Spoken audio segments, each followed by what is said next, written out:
برای هر کدام از این چهره‌ها مأموریت فرق دارد. شهریور 1401 صد تاش خاک کل بانک شیشه ها رو شکستیم.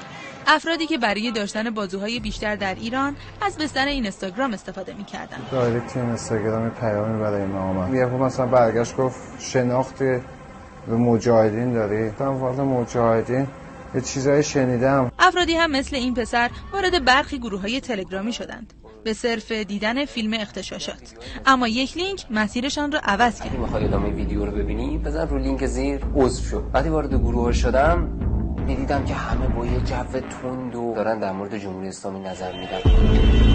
میگوید به محض ورودم به گروه ادمین ها به من پیام دادند. یه سری ویدیو فرستاد، ویدیوهای آموزشی بود.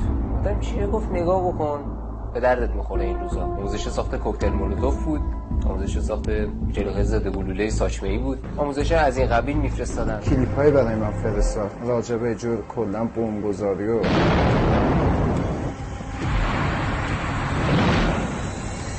میگویند خلق و بازتاب هر کدام از این تصاویر مظنه خاص خودش را دارد. میگفت مثلا برای این بمبگذاری اینقدر پول میدیم، برای آدمکشی اینقدر پول میدیم. اگه توی اغتشاشات حضور داشته باشی تومن، اگه سنگ پرتاب بکنی، کوکتل بزنی، یه چی پرتاب بکنی دیگه، یه آسیبی وارد بکنی تومن، با مأمور درگیر بشی.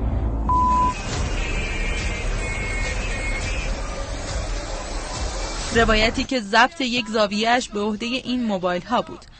جوانان خرید همدان آتیش زدن بانکو. بیای بریم.